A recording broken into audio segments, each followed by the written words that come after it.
हिवाळा चालू झाला आहे आणि सगळीकडे मस्त थंडी पडू लागली आहे आणि अशा कडाक्याच्या थंडीमध्ये गरम गरम भातावरती किंवा भाकरीसोबत चपातीसोबत असा गरमागरम मस्त असा रस्सा असेल तर एकच नंबर.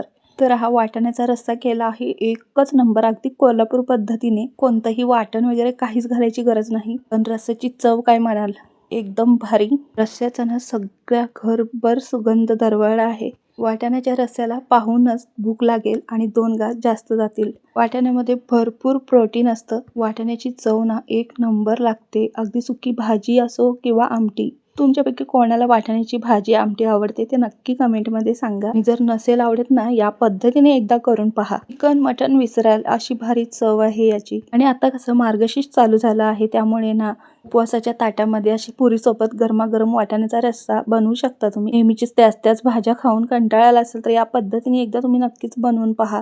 भाजीसाठी वाटाणे आपल्याला भिजवून घ्यायचे आहेत. 5 ते 6 तास पुरेसे होतात भिजण्यासाठी, किंवा रात्रभरही तुम्ही भिजत ठेवू शकता वाटाणे. कढईमध्ये 3 पळी तेल घातलं. तेल तापल्यानंतर थोडंसं जिरं टाकलं. जिरं छान फुलल्यानंतर त्यामध्ये 1 तमालपत्र आणि 1 दालचिनीचा तुकडा टाकला आहे. त्यानंतर इथे 3 मोठ्या आकाराचे कांदे बारीक चिरलेले टाकले. कांदा मात्र आपल्याला भरपूर प्रमाणात टाकायचा आहे. कांद्याने खूप छान चव येते. अगदी कोणतंही कडधान्य असलं ना, कांदा टोमॅटो भरपूर टाकायचं. भाजीला किंवा आमटीला रस्स्याला खूप छान चव येते. कांदा आपल्याला छान असा खरपूस परतवून घ्यायचा आहे. कांद्याचा पूर्णपणे कलर बदलेपर्यंत मऊ करून घ्यायचा आहे कांदा. वाटाण्याचेच नाही तर या पद्धतीने चवळी, अख्खा मसुरा, मूग, मटकीच्याही अशाच पद्धतीने रस्सा भाज्या करू शकता. सेम अगदी कोणत्याही कडधान्याचे सेम प्रोसेसनी भाज्या करू शकता. एक नंबर लागतात आणि भाज्याही झटपट होतात. आज मी तुम्हाला दाखवणार आहे ही भाजी ना एकदम चवीला भारी होते आणि आपल्याला वाटाणे ना डायरेक्ट ह्याच्यामध्ये शिजवून घ्यायचे आहेत. जर तुम्हाला कुकरला लावायचे असेल तर कुकरला तुम्ही 1 शिट्टी काढून घेऊ शकता. तेवढी चव ह्या भाजीला येणार नाही. एवढी चव ना अशा पद्धतीने केलेल्या भाजीला येते. म्हणून एकदा या पद्धतीने माझ्या करून पहा आणि मग मला कमेंट करून तुम्ही स्वतः नक्की सांगाल की या पद्धतीने भाज्या खूप छान होतात चवीला वगैरे. तर आता आपल्या कांदा परतून व्यवस्थित घेतल्यानंतर यामध्ये मी मोठ्या आकाराचे 3 टोमॅटो बारीक चिरलेले यामध्ये टाकलेले आहेत. टोमॅटोनी खूप छान चव येते बरं का, त्यामुळे टोमॅटो मात्र आवर्जून घालायचं यामध्ये, अजिबात स्किप नाही करायचा. हे बारीक असे चिरलेले मी 3 टोमॅटो टाकले आहेत मोठ्या आकाराचे. तर टोमॅटोचा कच्चा वास जाईपर्यंत छान असं तेल सुटेपर्यंत आपल्याला परतवून घ्यायचं आहे. तेलामध्ये टोमॅटो छान विरघळला ना लय भारी चव लागते आणि रस्स्याला कलरही छान येतो. टोमॅटो आपल्याला पटकन विरघळण्यासाठी इथे भाजीच्या चवीचा 1 चमचाभर आपल्याला मीठ घालायचं आहे. कोणताही कार्यक्रम असला, घरी अचानक पाहुणे आले तर या पद्धतीने ना भाजी बनवाच. चवीला तर छानच होते. पाहुणेही तुम्हाला विचारतील काय असं घातलं आहे भाजीमध्ये, कारण ते आपल्याला कोणतंही वाटण वगैरे काहीच घातलेलं नाही तरी सुद्धा कांदा टोमॅटोमुळे या भाजीला चव येणार आहे. त्याचबरोबर आपण जो मसाला घालणार आहे ना, कोल्हापुरी कांदा लसूण मसाला, त्यामुळेही याची चव वाढणार आहे. आणि त्याचबरोबर ना प्रत्येक भाजीची किंवा प्रत्येक कडधान्याची एक स्वतःची चव असते. या प्रोसेसमध्ये असं केलं ना की खरंच त्याची चव मात्र आपल्याला चाखायला भेटते. ती खूप स्पेशल असते बरं का. टोमॅटो मीठ घातल्यानंतर छान परतवून घेतलं आणि 1 मिनिटभर आपल्याला मंद आचेवर झाकण ठेवून ना एक वाफ काढून घ्यायची आहे. एका वाफेतच टोमॅटो मस्त असा विरघळ आहे बघा. तुम्हालाही सेम या प्रोसेसनी करायचं आहे. टोमॅटोचा पूर्णपणे कच्चा वास जाऊन तेल सुटू लागलं की समजून जायचं टोमॅटो छान परतला गेला आहे आणि कांदा टोमॅटो पूर्णपणे एकजीव होऊन एकदम मऊ झाला आहे. बघू शकता तुम्ही. सेम असं सगळं परतवून घेतलं ना की त्या भाजीची चव मात्र 1 नंबर होते. आणि खरं तर हीच प्रोसेस असते भाज्या छान होण्याच्या पाठी. आता वाटाण्यातलं पाणी निथळून इथे सगळे वाटाणे आपल्याला घालायचे आहेत आणि 1 मिनिटभर परत आपल्याला परतवून घ्यायचं आहे. या टोमॅटोच्या आणि कांद्याच्या मिश्रणामध्ये तेल मीठ सगळं आहे आणि याच्यातच आपण वाटाणे टाकून 1 मिनिटभर परतलं ना की रस्स्यामध्ये वाटाण्याची चव ही भारी लागते आणि शिजण्यासही लवकर मदत होतं.